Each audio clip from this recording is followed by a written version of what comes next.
Your life, Prabhu. Okay, thank you so much. Hare Krishna.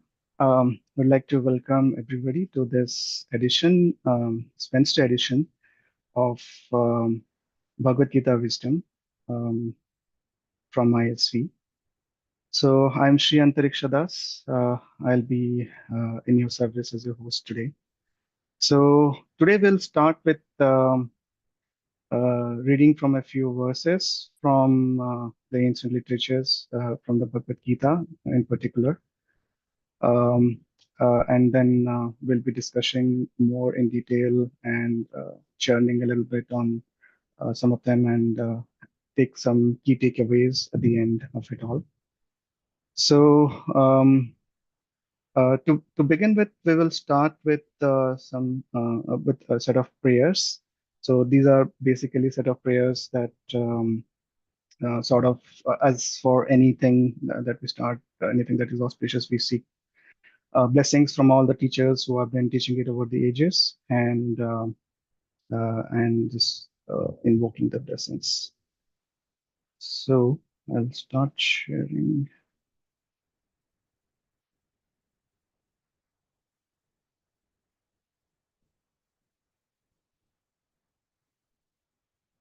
Okay. If you're new to this, then you could also follow along on the meanings that are also displayed on the same slide. I'll be reciting the verses which are in Sanskrit.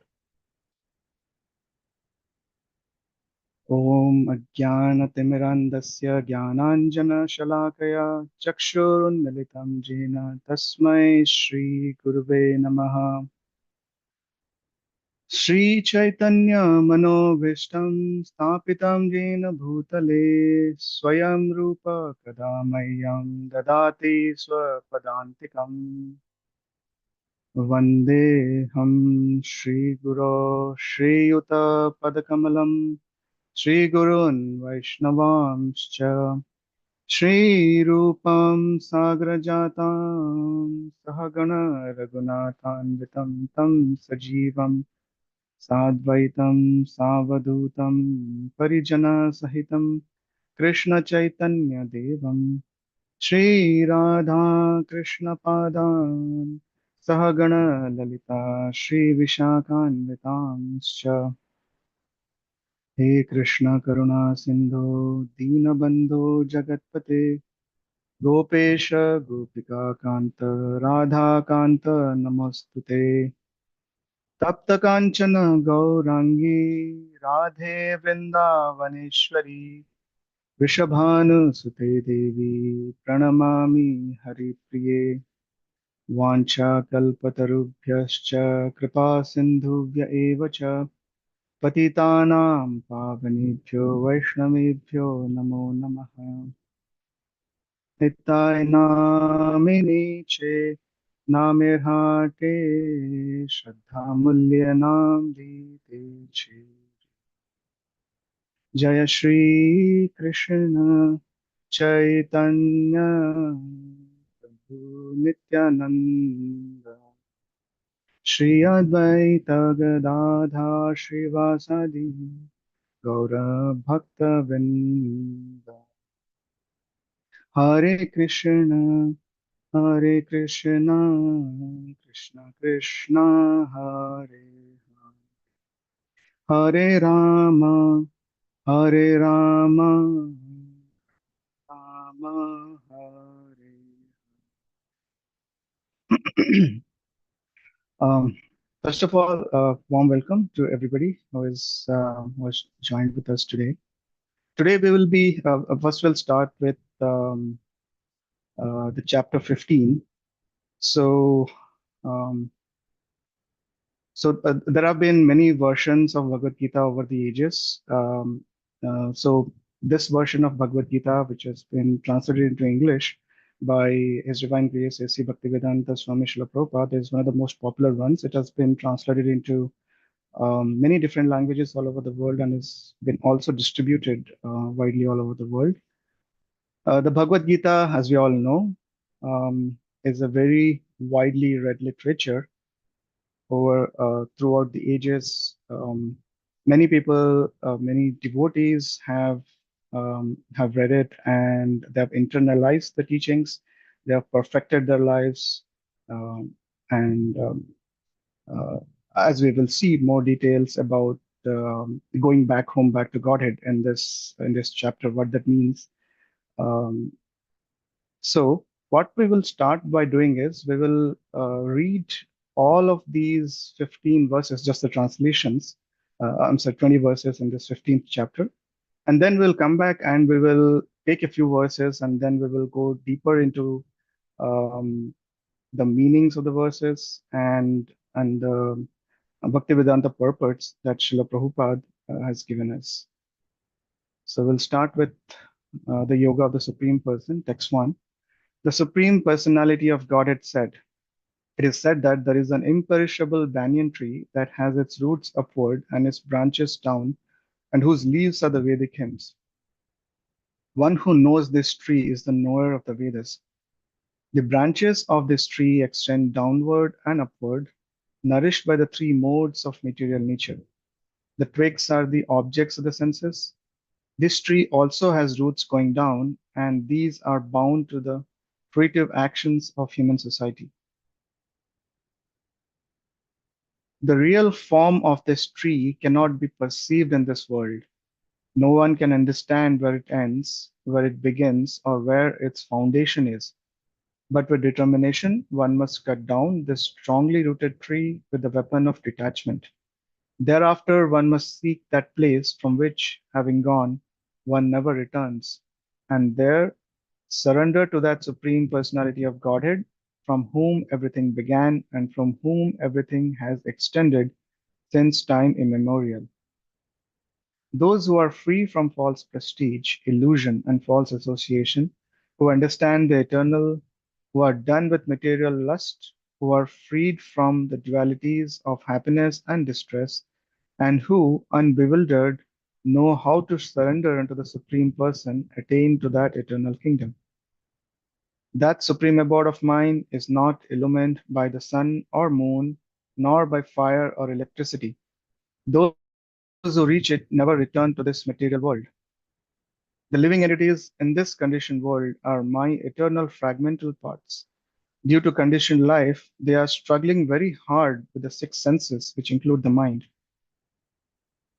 The living entity in the material world carries his different conceptions of life from one body to another, as the air carries aromas. Thus, he takes one kind of body and again quits it to take another. The living entity, thus taking another gross body, obtains a certain type of ear, eye, tongue, nose, and sense of touch, which are grouped about the mind. He thus enjoys a particular set of sense objects. The foolish cannot think how a living entity can quit his body, nor can they understand what sort of body he enjoys under the spell of the modes of nature. But one whose eyes are trained in knowledge can see all this. The enduring transcendentalists who are situated in self realization can see all this clearly. But those whose minds are not developed and who are not situated in self realization cannot see what is taking place, though they may try. The splendor of the sun, which dissipates the darkness of this whole world, comes from me, and the splendor of the moon and the splendor of fire are also from me. I enter into each planet, and by my energy they stay in orbit. I become the moon, and thereby supply the juice of life to all vegetables. I am the fire of digestion in the bodies of all living entities, and I join with the air of life, outgoing and incoming, sorry, to digest the four kinds of foodstuff. I am seated in everyone's heart, and from me come remembrance, knowledge, and forgetfulness. By all the Vedas I am to be known. Indeed, I am the compiler of Vedanta, and I am the knower of the Vedas. There are two classes of beings, the fallible and the infallible. In the material world, every living entity is fallible, and in the spiritual world, every living entity is called infallible. Besides these two, there is the greatest living personality, the Supreme Soul, the imperishable Lord Himself, who has entered the three worlds and is maintaining them. Because I am transcendental, beyond both the fallible and the infallible. And because I am the greatest, I am celebrated both in the world and in the Vedas as that supreme person. Whoever knows me as the supreme personality of Godhead without doubting is the knower of everything. He therefore engages himself in full devotional service to me, O son of Bharata.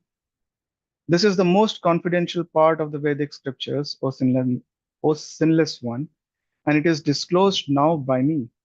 Whoever understands this will become wise, and his endeavors will know perfection. So, the Bhagavad Gita, as we all know, was spoken in a battlefield. And in the battlefield, it was a very difficult situation for Arjuna because, um, I mean, he had to, there was a fratricidal war, and as he requested Krishna to take his chariot to in front of where he could have a panoramic view of the entire battlefield. He could see where who all have come to fight and who all have arrayed themselves in the battlefield. And that's when he has a mental breakdown. He sort of he starts thinking that no, I can't do this. This is so difficult. I cannot. They are my father-in-laws, my grandfather, my brothers, and what's going to happen to if I kill them? What's going to happen to their spouses and their children? It'll be a mess throughout. So he's completely um, uh, drowned in this sort of crushing, you can say, sort of um, crushing weight of these thoughts. So and then that's where Krishna, initially, of course, as soon as Arjuna says that this is it, I give up and I accept you as my teacher, and you please guide me on how am I going to, what am I supposed to do in this situation? Please tell me. And that's when Krishna starts to speak. And the very first instruction, Krishna first of all chastises Arjuna and then says, Kutashvakasmalam idam. Where have you gotten this sort of impurity in this hour of need? This is not the time to talk about these things. You are behaving as an anarya or somebody who is not, this is not befitting you. You come from a great lineage. It's not befitting to have this kind of this kind of talks at this point of time. And then Krishna is trying to coax Arjuna, and it says, the first thing he says that um, you're not this body. You are thinking in terms of your body, me and mine. You are not this body. So, and then Krishna, of course, goes on to talk more and more. And then, so today we will be talking from this verse 15.6, which is actually a sort of which we'll just take a cursory look at the previous verse, which sort of ties into what we were just discussing before. So Krishna, as he continues to give Arjuna, it's actually Arjuna has been put into this sort of an illusory situation, just to give instruction to all of us. So Arjuna is putting forth more and more questions through second chapter, third chapter, fourth chapter, all the way, and Krishna is continuously answering questions as and when as and when he's asking for more clarifications. So just to jump into this section that we wanted to go into today. So here Krishna is telling about his own kingdom. So first of all, he is explaining about how this current material world, the world that we are in, and then he is explaining that we don't belong here. So we are not these bodies, and we don't belong here. We belong to a different world. We belong to. We have a relationship with Krishna, and so that is what Krishna is telling here. And then he is also saying in this text number 5 how does one go to that kingdom?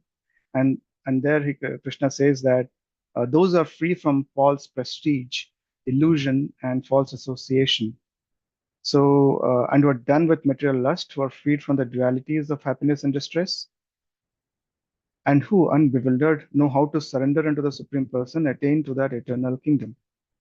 So okay, that's fine. But then what is the how is the what is the nature of the eternal kingdom? And here Krishna gives this short glimpse of how of what his kingdom is. He says that that supreme abode of mine is not illumined by the sun or moon, nor by fire or electricity. Those who reach it never return to this material world. Um, so we will just recite this verse, and we will go into more details as we go and read Srila Prabhupada's purport. न तद्भासयते सूर्यो न शशाङ्को न पावकः यद्गत्वा न निवर्तन्ते तद्धाम paramam mama. So we'll read the synonyms. Na, not. Tat, that. Bhashayate, illuminates. Surya, the sun. Na, nor. Sashanka, the moon. Na, nor. Pavaka, fire or electricity. Yat, where. Gatva, going. Na, never. Nivartante, they come back. Tad dhama, that abode. Paramam, supreme. Mama, my. Translation. That supreme abode of mine is not illumined by the sun or moon, nor by fire or electricity. Those who reach it never return to this material world.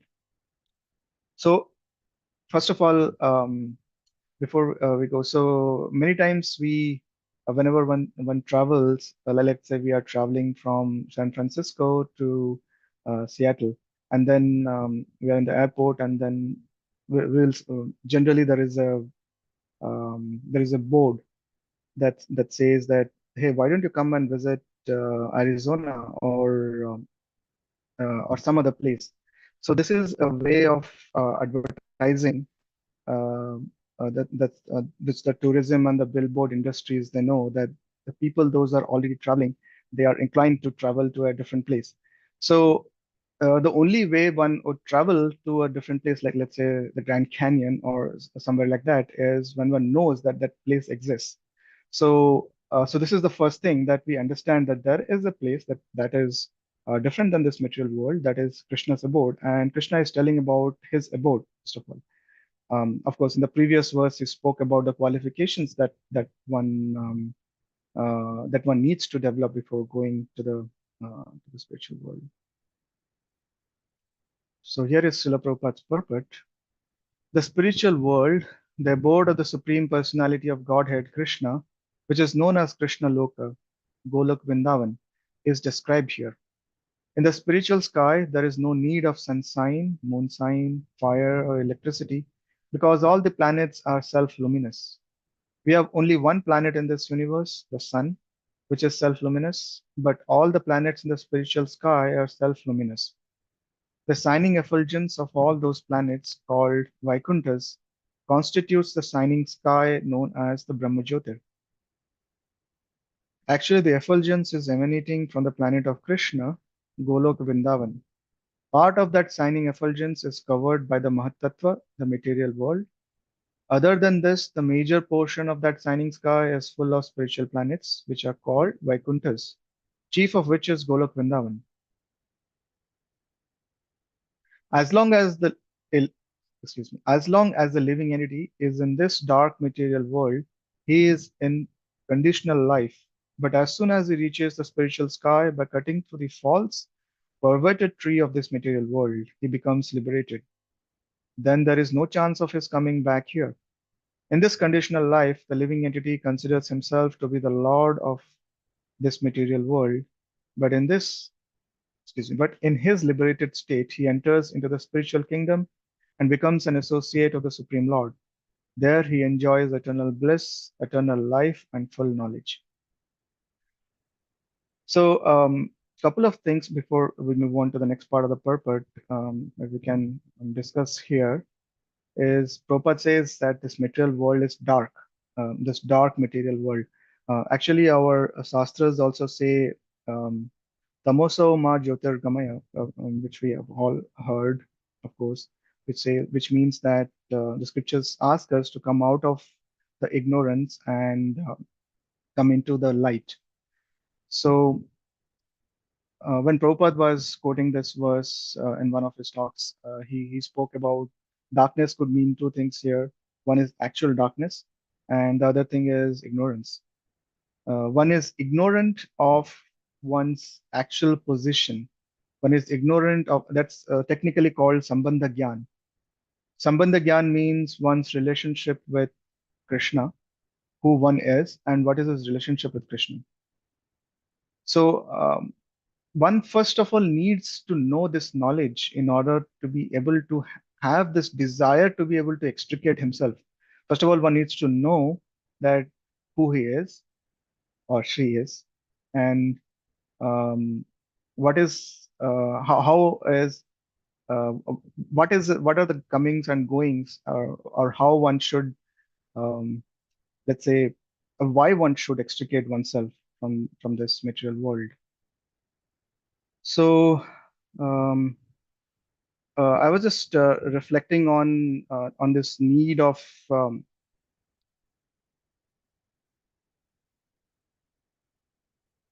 sort of celebrating uh, the light. Let's say if anyone has ever taken a walk early in the morning, then we notice that how just even before the sun comes up, how all the living entities and they're preparing themselves. They are looking forward to how when the sun comes up. For example, there's something called heliotropism, or sort of sun tracking. When we see the sunflowers, they are tracking the sun as the sun moves from east to the west. The sunflower tracks it and then tries to maximize the exposure to the sun. And then overnight, it again comes back and faces the east and is waiting for when the sun is going to come up. And we have other examples of, let's say, lotus flowers who have a natural circadian rhythm. They, as soon as the sun comes up, the petals of the lotus flower, they slowly and gently open up.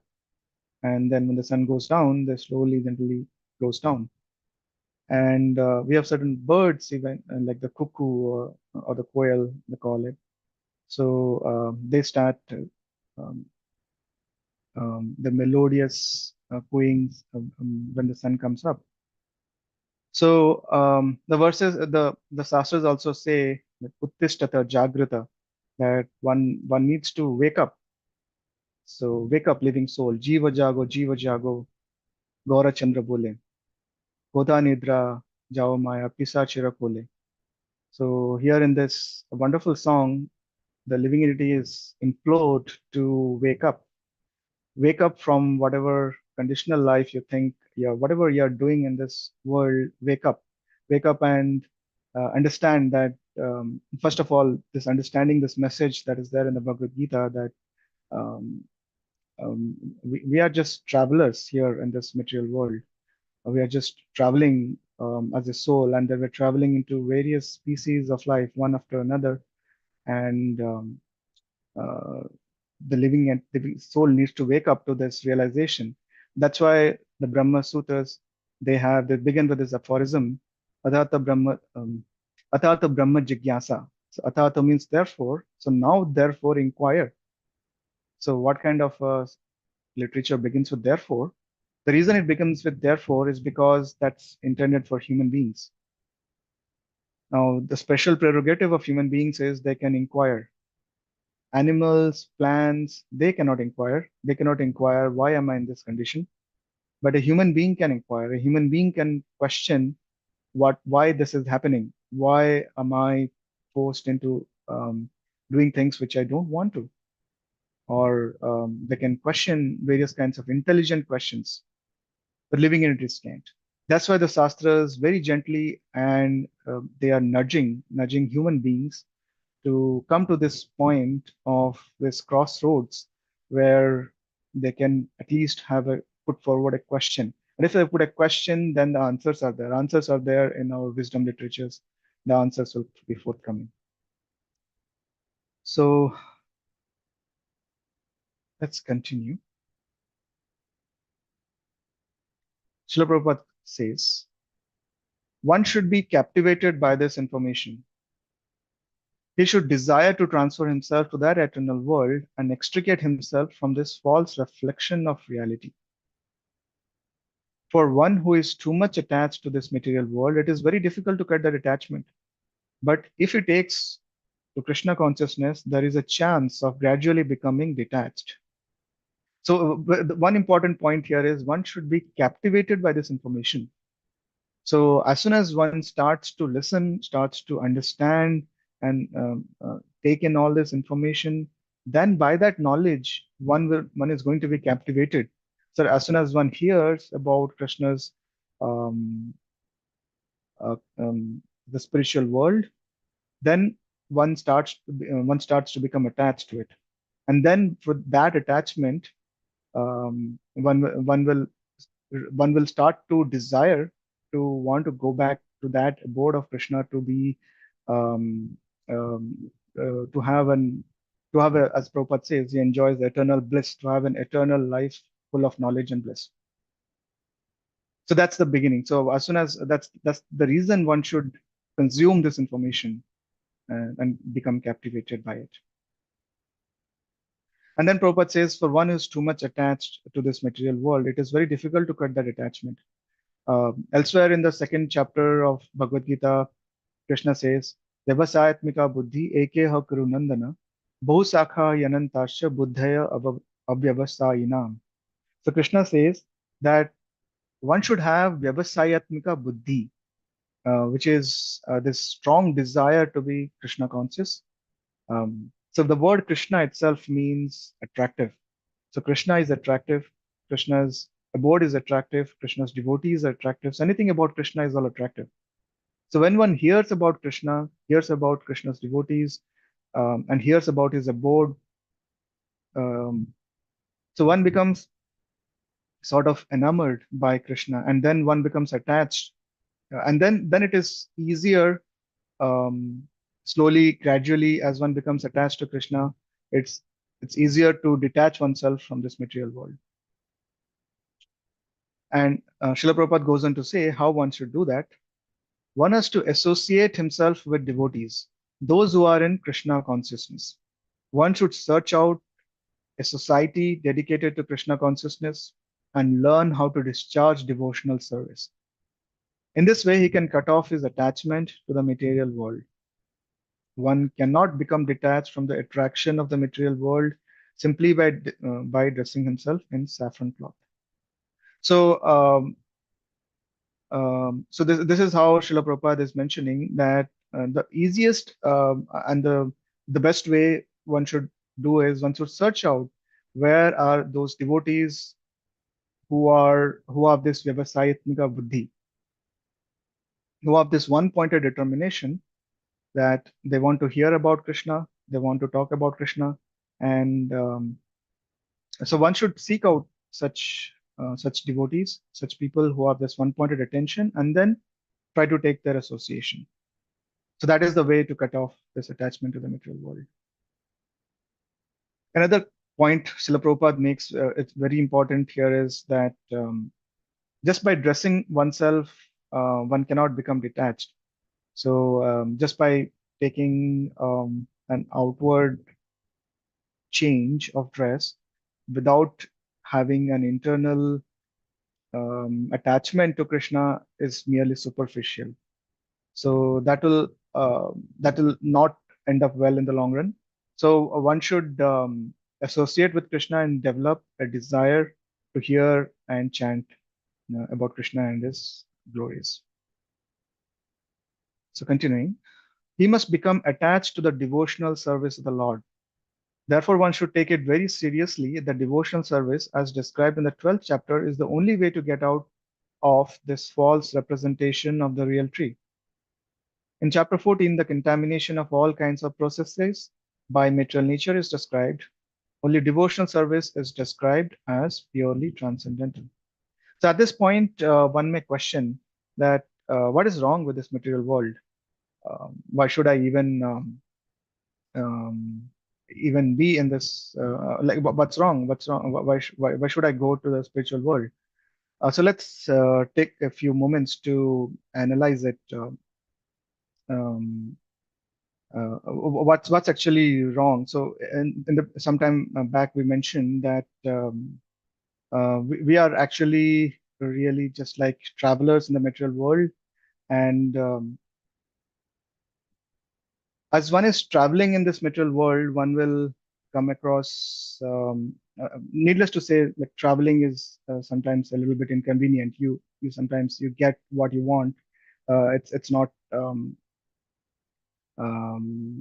you have to like let's say whatever food you are able to carry with you or and so on and so forth. It's inconvenient. Like when we travel, for example, um, we always there's something happens and then it's no the digestion power decreases or things like that. Things always happen when we are traveling.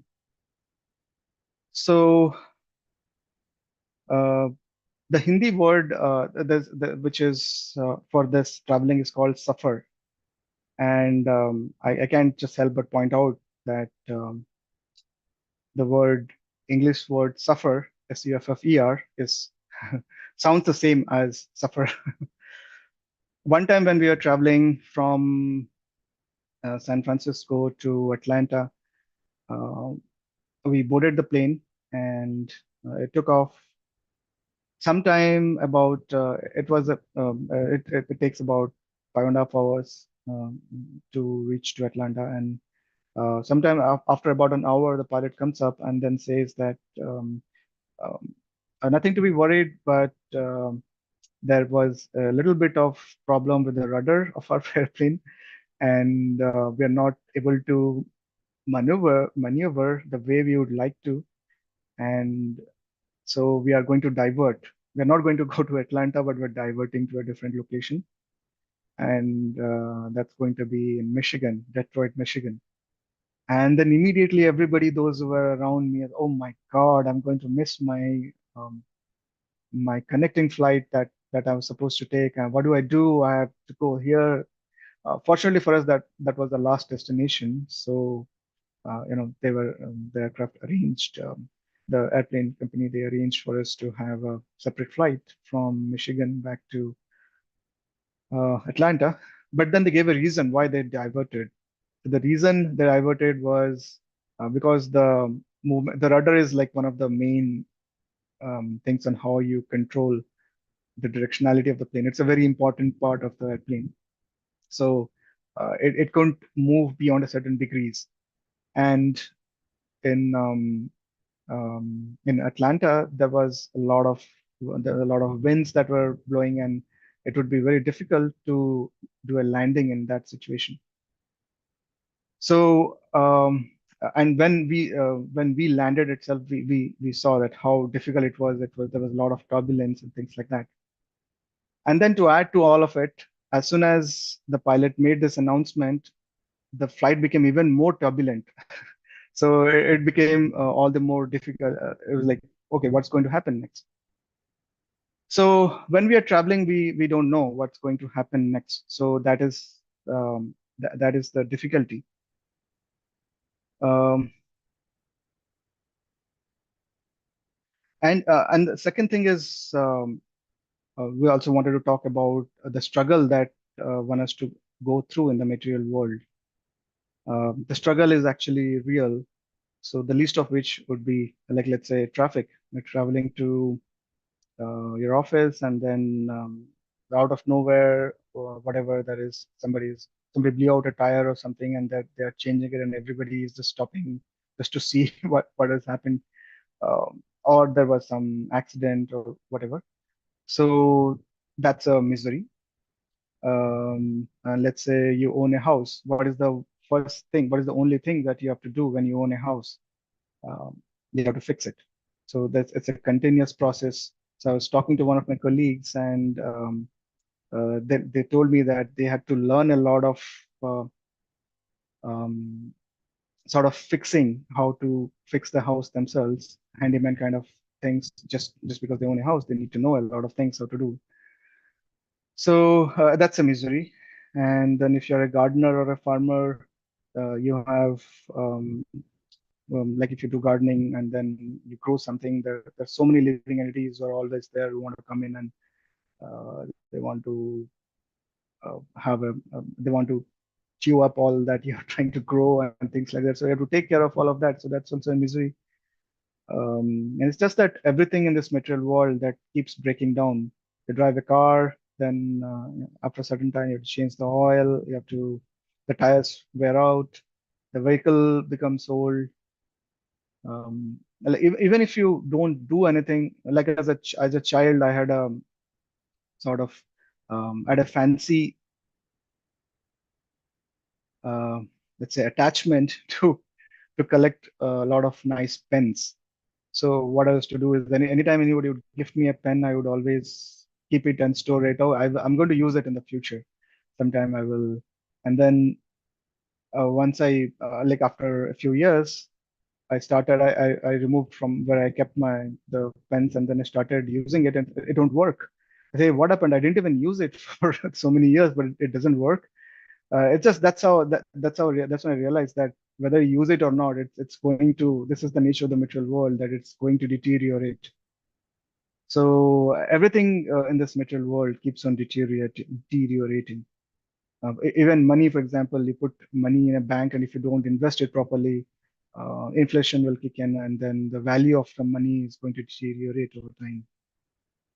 So, and what to speak of, you know, um, let's say the amount of diseases that are starting from the common cold to the fatal kind like cancer and all those. This is a miserable part to just begin with. I won't even go through those angles.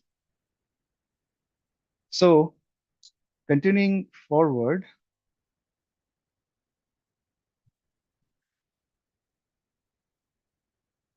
so that this is the reason that in this chapter or in this verse, Srila Prabhupada is saying that one must seek out that place where there isn't any kind of this sort of material miseries, and there's an eternal life of bliss and knowledge.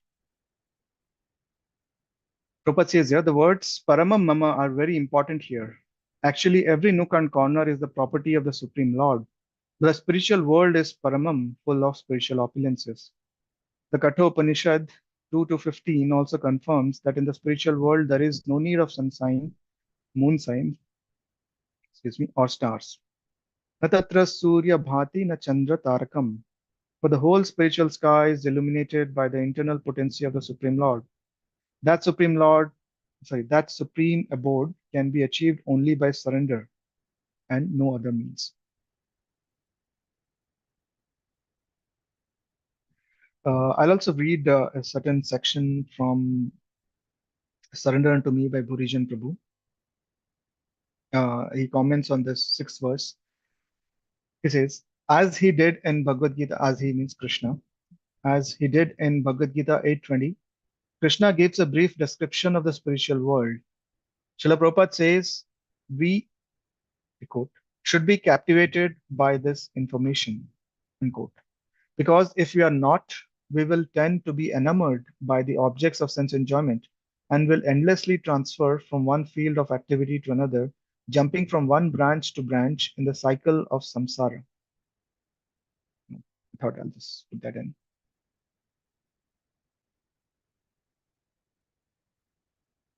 So going to the next verse. Mamayvamsha jivaloke jiva bhuta sanatana mana sasthani prakriti sthani karshati. Mama, my, eva, certainly, amsha, fragmental particle.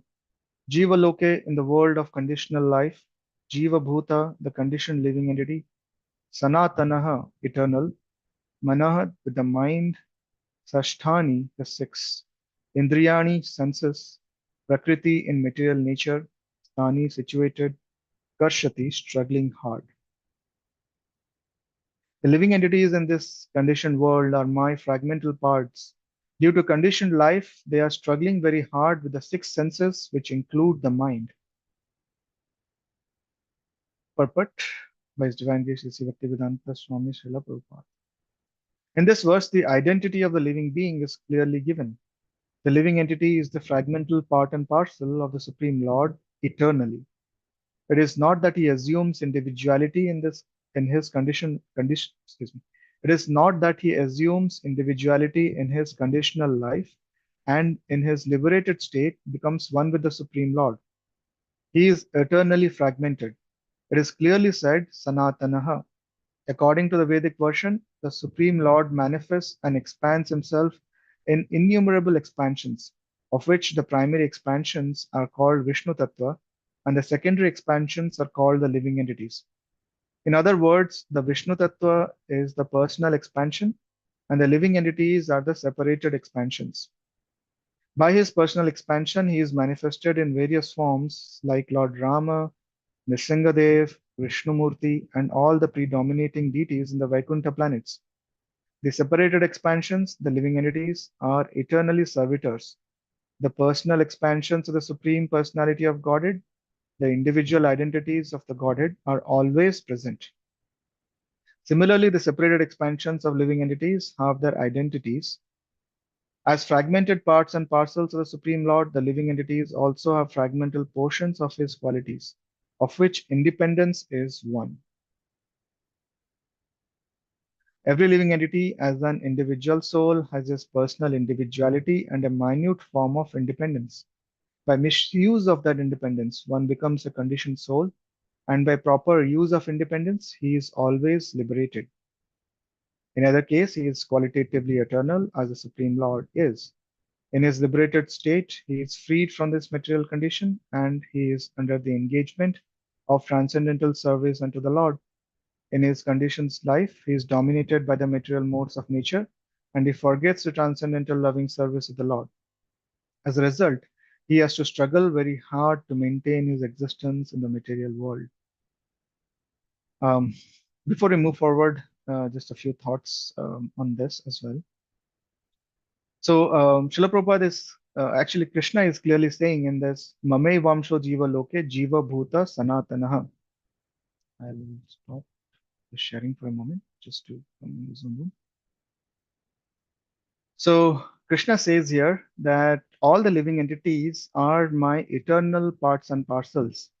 So it is not that the living entity was fragmented at certain point of time and then joins with the Supreme Lord and becomes one. That's not what he says, because Krishna says here Sanatanaha. So by Sanatanaha, what Krishna means is eternally the living entities are Krishna's parts and parcels, and they are eternally um, they have a relationship. We have a relationship with Krishna. So the example that is given here is that of let's say gold mine and a little bit of a gold. The small gold, small bit of gold and the gold mine are similar in quality, but not in terms of quantity. The equivalent verse that is stated is Nityo Nityanam Chetanas Chetananam. So we can also give an example of a drop of water from the Pacific Ocean versus the entire Pacific Ocean. The drop of water and the entire ocean, they are completely not equal in terms of quantity. If anyone has ever gone to, let's say those who are in the San Francisco Bay Area, if they have visited a place called Maury Point, and then that's sort of a cliff that's hanging on right next to the beach, right next to the ocean. So on top of there, you can see that there is a wide range of so the huge expanse of the Pacific Ocean. It's mind-boggling. It's as far as we can see, it's just ocean, and once in a while you can see a whale or two just frolicking in the ocean. So if we compare a drop of it versus the entire ocean, there is no comparison to the quantity. the waves in that ocean sometimes reach as high as 10 feet or maybe even higher. So what's one drop compared to the entire Pacific Ocean? But if you talk in terms of quality, in terms of, let's say, the saltiness, that's exactly the same. The drop of water, the saltiness in the drop of water, and that of the ocean, it's exactly the same. And then Krishna talks about in this verse about karshati. Karshati means struggling very hard. All the living entities, they are struggling really hard. It's literally it's called in Sanskrit called it's called the pavarga. Pa fa va bha ma. Pa stands for parishram. Living entities are um, continuously it's a hard struggle for existence. Those who are in the Bay Area, they know. So with all that is going on, one has to work really hard to be able to maintain one's position here and elsewhere as well. It's a difficult world to be in. And Fa stands for Fena, that one has to work so hard that sometimes foam starts forming up in the mouth. So and so on and so forth. So we will not go into the details of there. Um, Actually, I wanted to finish this section from the purport. Hare Krishna Prabhu, are you sharing something? Yes, I started sharing again. Oh, okay. We intended to. Yeah, Um, yeah. So continuing back to this purport here, the living entities, not only human beings and the cats and dogs, but even the great controllers of the material world, Brahma, Lord Shiva, and even Vishnu, are all parts and parcels of the Supreme Lord. They are all eternal, not temporary manifestations. The word karshati, struggling or grappling hard, is very significant. The conditioned soul is bound up as though shackled by iron chains. He is bound up by the false ego, and the mind is the chief agent which is driving him in this material existence. When the mind is in the mode of goodness, his activities are good. When the mind is in the mode of passion, his activities are troublesome. And when the mind is in the mode of ignorance, he travels in the lower species of life.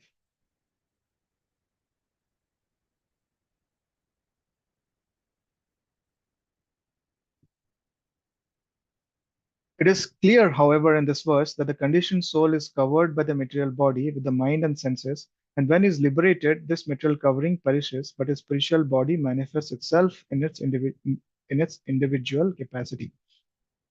One time, when I was showing a few books to um, uh, in in San Francisco, so I met a lady, and I was sort of showing her and explaining about. Um, how one sort of transitions from one body to another. And she was not able to completely understand. And then I gave this example that as Krishna says in the second chapter, that just as we give up we discard our own clothes and then we take on new clothes. So that's how we discard an old body and take on a new body after death. And oh yeah, okay, that makes sense. So at another time when I was showing in the Bhagavad Gita, there is a plate which contains all the changing bodies exhibit, and I was just showing that I was just flipping through, presenting the Bhagavad Gita, and I was flipping through, and I presented that particular plate, and then this person he sees it, and then he says, "Wow, this is deep, man," and that got me thinking. Oh, yeah, really, this is really, really deep. Now, if the other day I was sort of looking at one of my other pictures, which is from a previous era, um, of when I was a small kid, and then as a teenager, and now who I am at this point. So it is very clear that I don't have that body anymore. So that body which I had as a kid, that body is not the same as my body that I have right now. It is sometimes said that you cannot step into the same river twice.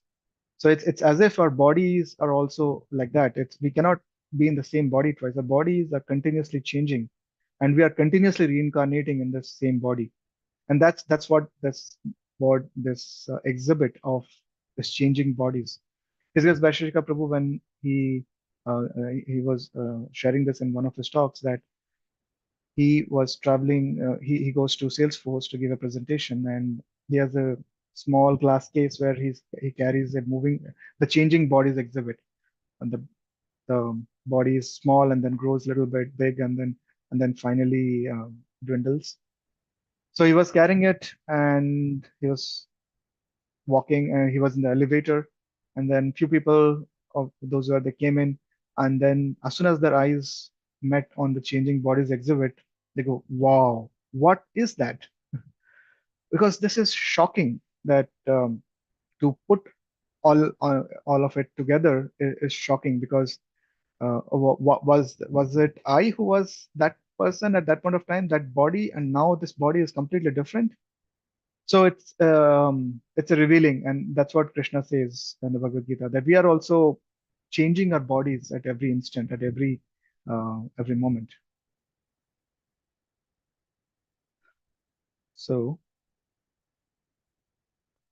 and as we'll see further, Krishna is going to speak on how does one change?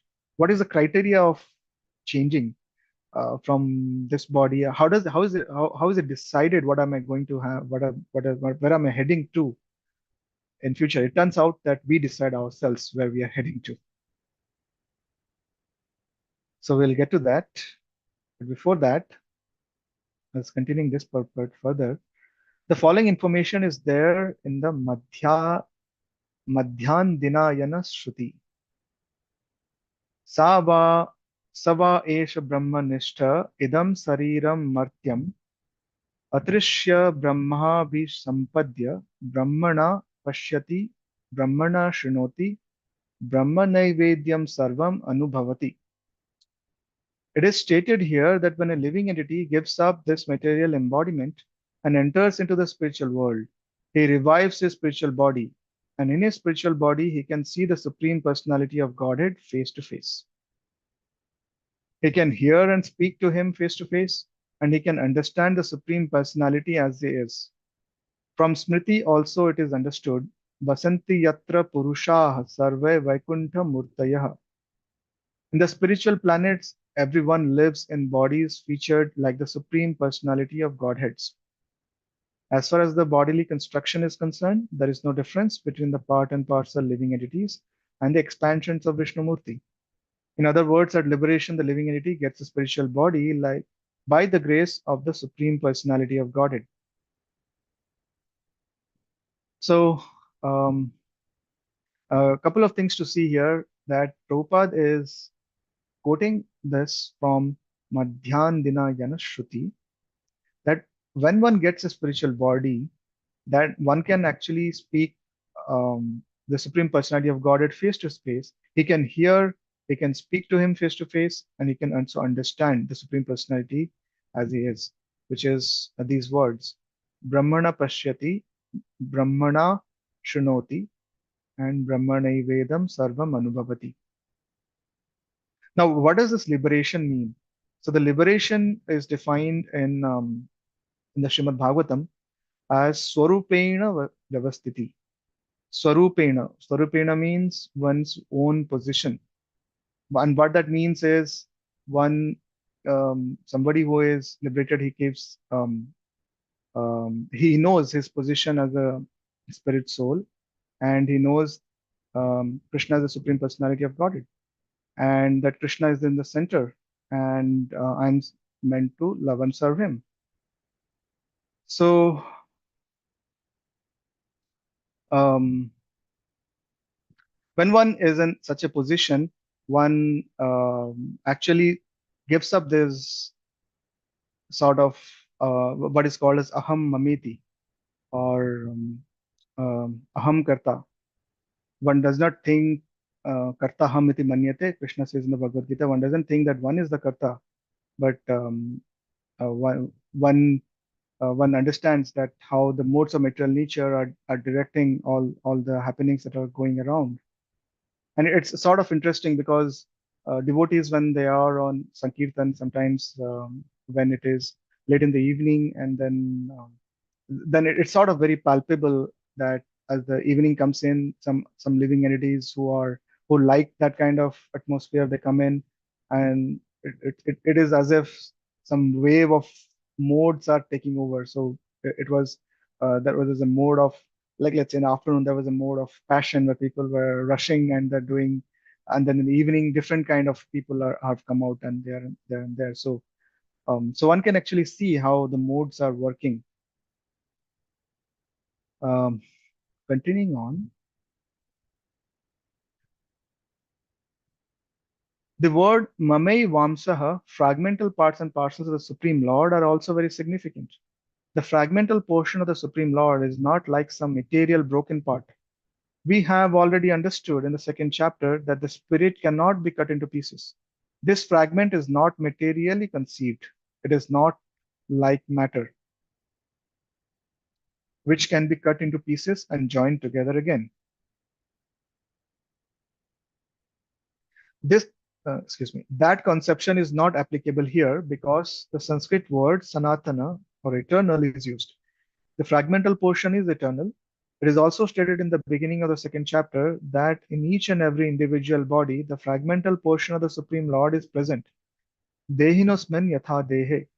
That fragmental portion, when liberated from the bodily entanglement, revives its original spiritual body in the spiritual sky, in a spiritual planet, and enjoys association with the Supreme Lord. It is, however, understood here that the living entity, being the fragmental part and parcel of the Supreme Lord, is qualitatively one with the Lord, just as the parts and parcels of gold are also gold. I'd also like to read from Surrender Unto Me by Burijan Prabhu for the seventh verse. So he says, just as Krishna is eternal, Krishna's fragmental eternal parts, the living entities, Mama Eva Amsha, are also certainly eternal. Krishna's use of the word Sanatana in this verse informs us that the living entity's eternality as an individual is not illusory, as the Mayavadis claim. We are individually, eternally part and parcel of Krishna and belong only with Krishna in his abode. Now, however, all conditioned living entities are unnaturally captivated by Maya, and rather than achieving pleasure, they are forced to struggle and suffer, even as they plan for their elusive future pleasures. This verse hints at the mind's power to determine the living entity's future, and the next verse continues that thrust, explaining how, determined by his thoughts, his soul attains his next body. So we are going to see in the next verse how does this transfer takes place. So what causes or what decides where one is going, where one is headed. So that's what is described in this 15.8. But before that, I wanted to pause for any Sashamada Prabhu, any reflections from anywhere or any questions or. Let me check, Alright. Prabhu. If there are any reflections or comments in the Okay. online. Yeah. If anyone is posted in a question. No, Prabhu, I don't see any comments Sure. or questions online. Yeah. How long we have to But be till 8:30, 8:30. Prabhu? 8:30. Sure, we can continue then. Aparagani Mataji has raised her hand. Okay, sure, go ahead. Please go ahead, Mataji. You can unmute and get comment. I think it was covered partly, but I was just thinking, how does it make a difference?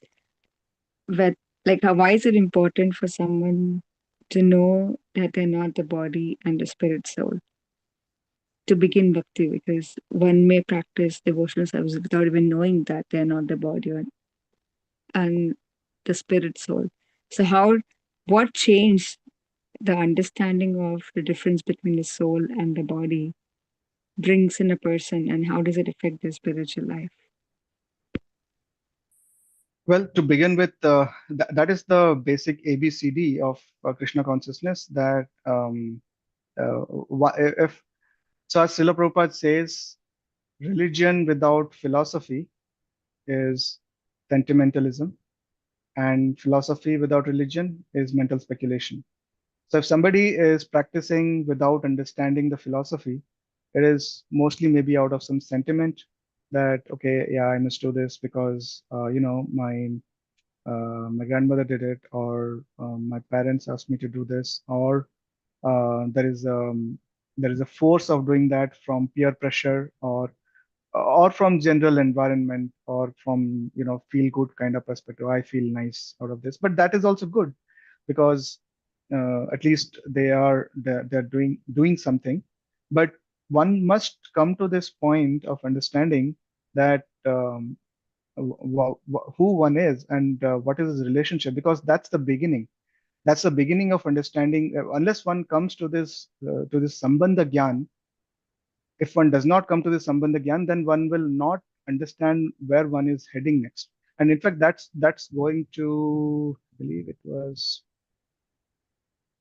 here, what Krishna says. We'll just quickly see at this translation. The fullest cannot understand how a living entity can quit his body, nor can they understand what sort of body enjoys under the spell of the modes of nature. But one whose eyes are trained in knowledge can see all this. So when such kind of things happen, the changes happen in material world, or bad things happen to good people, or things like that, then unless one has a basis of understanding of um, on the sastras and this knowledge, uh, then one will not be able to see all this, as Krishna is saying. Once whose eyes are not trained in knowledge, one cannot see all this. So that's why this knowledge of um, uh, understanding has to be there, has to be cultivated. At the same time, Krishna also in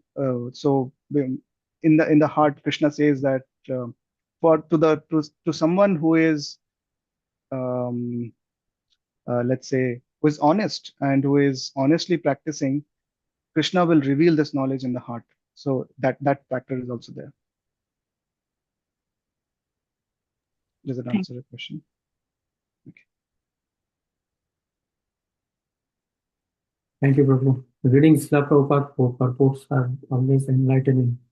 Sometimes when you read those, we feel like, oh, I didn't know that, because I probably read multiple times, but then if you read again, then it kind of um, help you remember, that you read it some time back and then you forgot.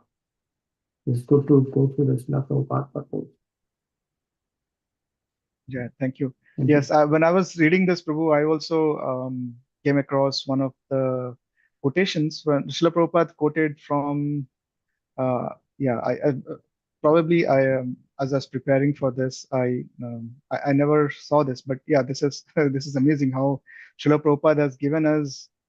He has brought in from various places. He has put all these Yeah, from the Shrutis, and yeah, he that's has given us. Upanishad. That is Upanishad. Yeah. Yeah.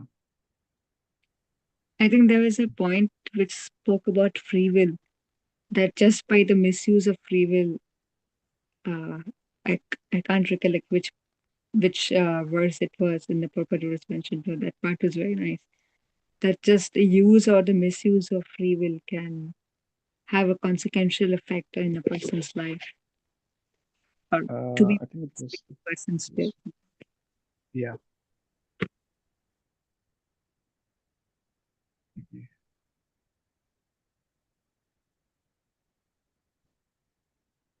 Okay. Yeah. Thank you. That was. I think Prabhupada was talking about independence, a minute form of independence. Yeah. Um, Proper use of independence is always liberated, right? I think one of the reasons also people, like some people are repelled by the idea of being spiritual or God conscious is because they feel that their independence will be lost. Like when they're not spiritual, when they're not religious, they have some independence which will be lost if they become spiritual. So do you have any comments on that? Can you elaborate more on the question? So, if they become spiritual, what do they mean by their independence is lost? They can go and they can purchase what they want from the market. They can get what they want. So what kind of independence is lost? Like some people say, okay, you can't eat certain things, or Hmm. you can't go to certain places, or you may not be able to enjoy, uh, the way uh, they used to enjoy before. And there might be a lot of rules and regulation which might limit the things I usually enjoy. So I will be very, I I will have to, like, I mean, I had a friend in college who she used to, she had so much of faith in chanting that she would not chant just because she knew if she chanted, then she would not be able to do what she was doing. And Mm. people have this innate fear that if they take to any spiritual process, like we are talking about Krishna consciousness and bhakti, then maybe the things which they do, they might not be able to do. And they would Hmm. have to become subservient or to the different rules and regulation they might come across. So they have this fear of losing the independence they have when they don't know anything about what is good and what is bad for Hmm. that matter. Well, as naturally as time progresses, we lose our independence anyway. For example, if somebody is addicted to eating something which is not desirable, and then over time, like let's say somebody takes something which is rich in some sort of cholesterol or things like that, and then over time they have to anyway stop it. As one grows old, one anyway has to not. So that independence was ephemeral, or sort of, let's say, um, so the doctor, like if they go to the doctor, then the doctor then will also tell them that, hey, no, you can't take this, you can't take that. So there also, so it's naturally there is a limitation in this material world. There is a limitation on things that you can do, things you can do. And what to speak of, like let's say Krishna says in the second chapter, regulative principles of freedom. So it's quite counterintuitive how by practicing something which is regulative, one is going to get freedom. Now, if you talk to, let's say, athletes, now they'll tell you that, oh yeah, we have to do the same boring thing again and again and again and again and again. What is the boring thing? No, you can't eat this, you can't eat this. If you talk to singers, those they have to maintain their voice, so they can't drink certain liquids, they can't eat certain things. So they're naturally they're controlling themselves, so they don't have independence. Somebody who has a stomach ailment, he can't eat something. He has a he has a something that is, you know, so the material world naturally has limitations. Rather, on the other side, if we talk about those athletes who are they're in perfect mint condition just by their regulation, the regulative habits of eating and the regulative habits of exercise. They have to maintain that mint condition. So anyway, one has to have this sort of regulations forced upon by material nature. So why not do it, let's say, out of um, one's own volition, and that's called voluntary life changes, as this case Vashishika Prabhu says. So you do some voluntary life changes, and then that actually these regulative principles that are there of no meat eating, no gambling, no intoxication, and no illicit sex are actually empowering. They are they actually give you more freedom. Freedom to Actual freedom is that of a yogi. A yogi can do whatever he wants. A yogi says, I want to do this, then a yogi can do that. So that's actual freedom. On the other hand, when people say that, no, I have the freedom to do what I want to do, it's actually not freedom, because you're just made to run from pillar to post by the figments of imagination of the mind. The mind will tell, no, I want to drink that, or I want to eat that, I want to do that, and then one is running. So that's not actually freedom. That's actual freedom is when you are able to do what you're able to say. So that's the quality of a bhakti yogi. A bhakti yogi decides that, okay, I want to do this at this point of time, or I want to um, they're able to do that. So it's a counterintuitive thing of saying that, okay, I can do what I want. That's not correct. That's the other way around, actually. So by practicing the different tenets of Bhakti Yoga, one can develop some sort of determination. Like, is that possible? Absolutely. Um, His Grace Vaisheshika Prabhu mentions that he decided to like something and then he started liking it, and that's possible. Um, that when one practices Bhakti Yoga, then it's possible to have that kind of determination to and it develops um, as one as one practices, the more realizations one gets, as yadrishi yadrishi shraddha siddhir bhavati tadrishi, that one gets more realizations and more determination. The determination increases as one practices Bhakti Yoga more and more. Thank you so much. Thank you. Thank you, Prabhu. Yeah, thank you. So, should we continue one more? We have got 15 Yeah, I more think we can minutes. continue. We have 14 more minutes, Okay. 14, 15 minutes. Yeah, we'll try to see how far we get and then. Yes, sir. So 8. Sariram yada vapnoti yacchapi kramatishvaraha gृहीत्वैतानि संयाति vayurgandhani vashayat. Sariram, the body, yat, as, avapnoti, gets, yat, as, cha api, also, ukramati, gives up, ishvaraha, the lord of the body, grihitva, taking, etani, all these, sanyati, goes away, vayu, the air, gandhan, smells, iva, like, asayat, from their source. The living entity in the material world carries as different conceptions of life from one body to another as the air carries aromas.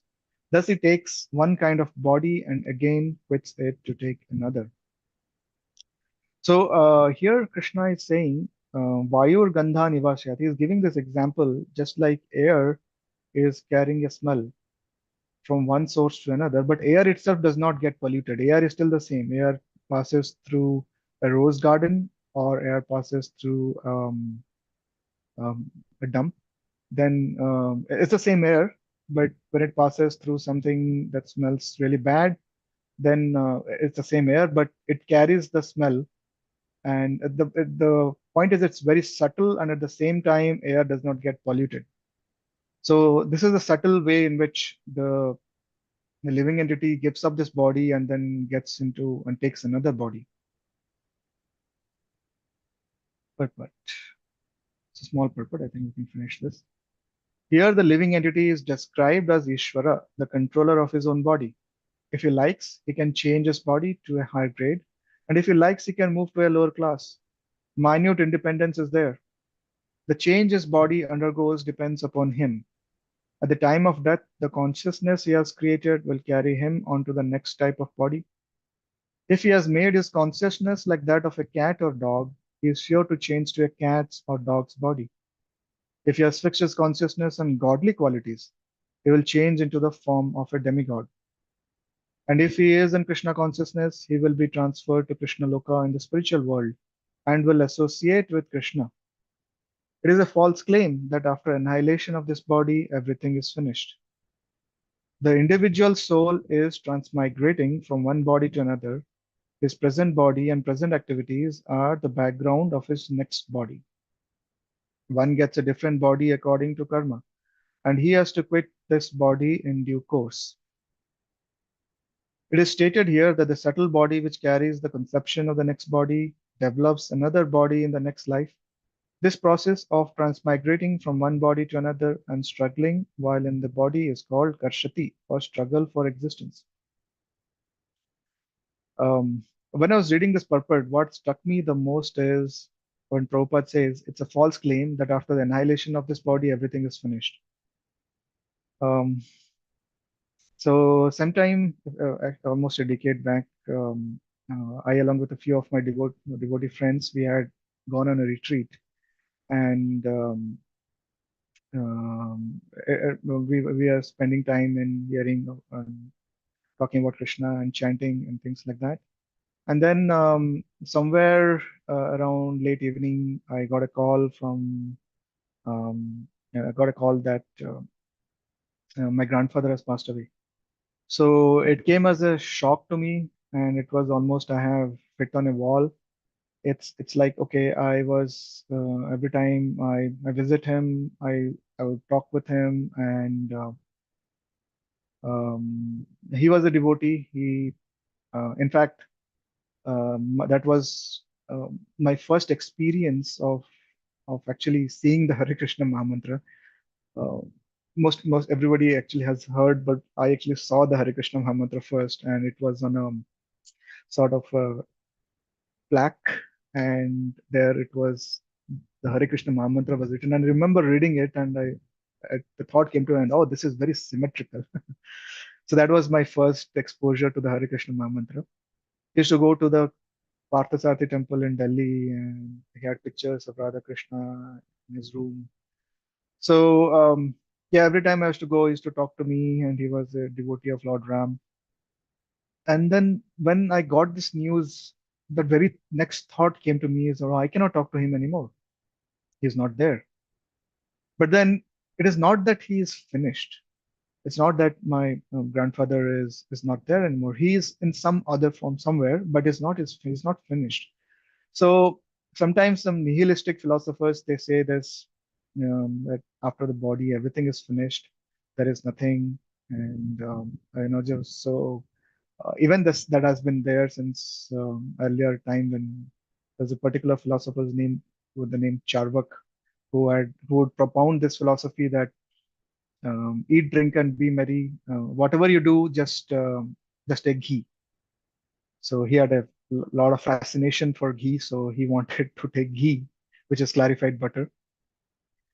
So sometimes some philosophers say that, yeah, this is, they call it YOLO, you live only once. Um, so or you only live once.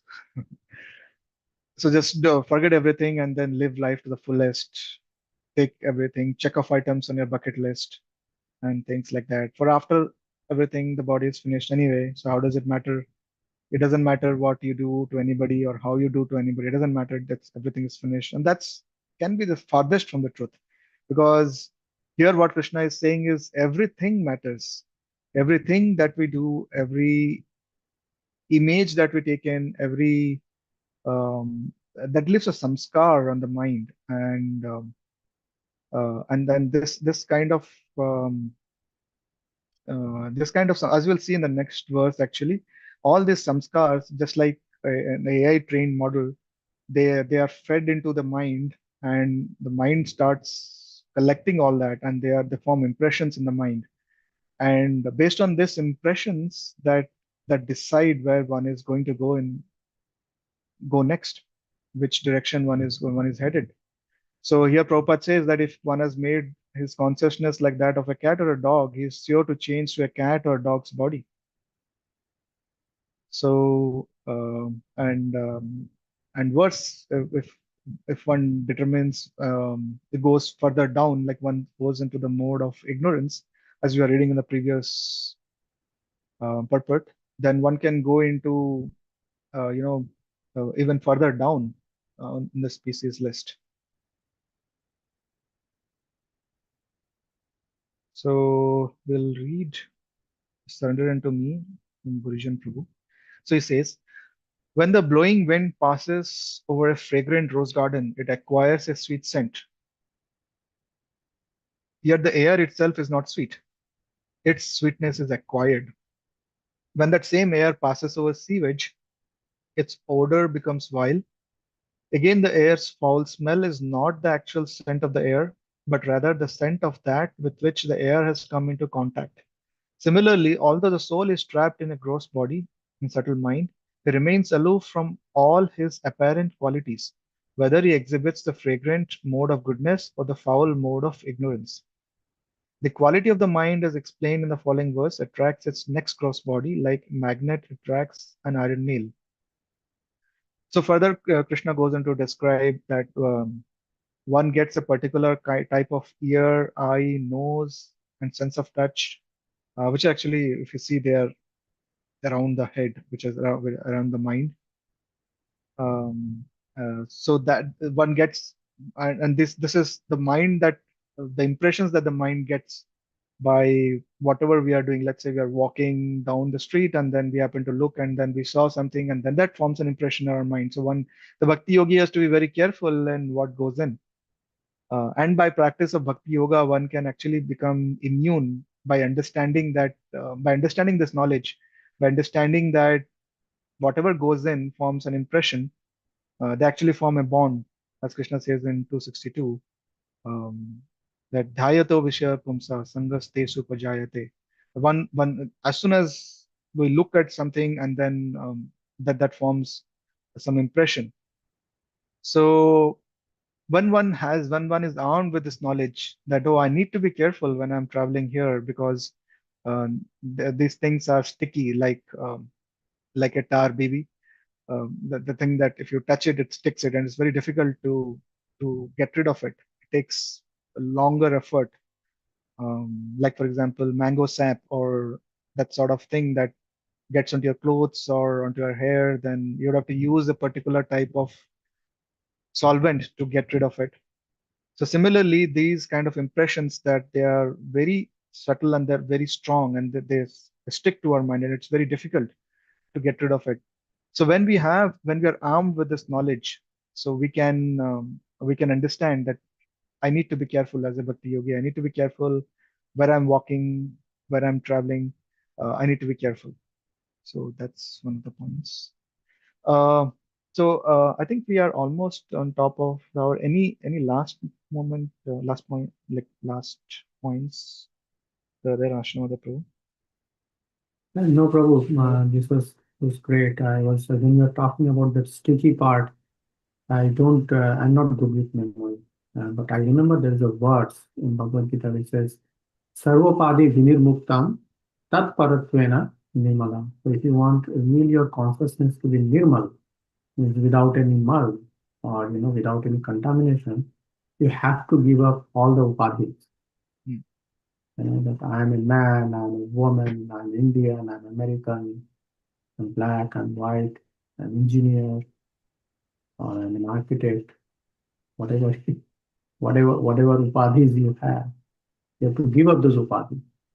Or you have to think that these are all given to me by Krishna. That is another way of looking at it, and they don't really belong to me based on my past.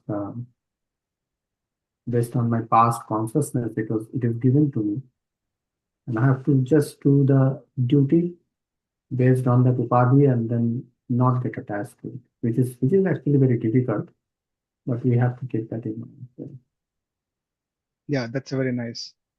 Karmani nirdhati karmani nirdhati bhakti bhajam. I'm not remember. Karmani nirdhati kintu cha bhakti bhajam.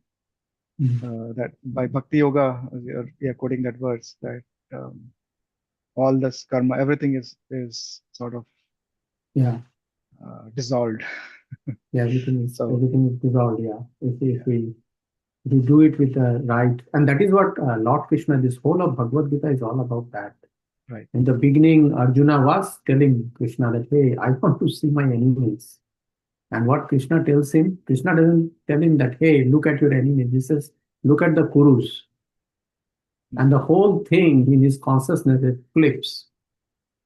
And he gets into this, oh my God, I'm killing my own relatives, basically. Mm, mm. Right? Uh, so, and then Krishna, of course, basically, he brings him to a very like 100,000 feet, like the soul level. He says, we have nothing to do with this world. And, Yeah, yeah, so and then finally brings him back to the thing that no, you should fight, but you should fight for the right reason, not to defeat your enemies or get a kingdom, but to do your duty, which is follow what I'm saying. You are just an instrument, I think. yeah. Thank you, Prabhu, for Thank you. going through the purpose. It was very purifying, and Thank specifically this you. 15th chapter. 15th chapter is really, the Vaisheshika Prabhu also keeps telling us, this 15th chapter is, he often quotes a lot from the 15th chapter.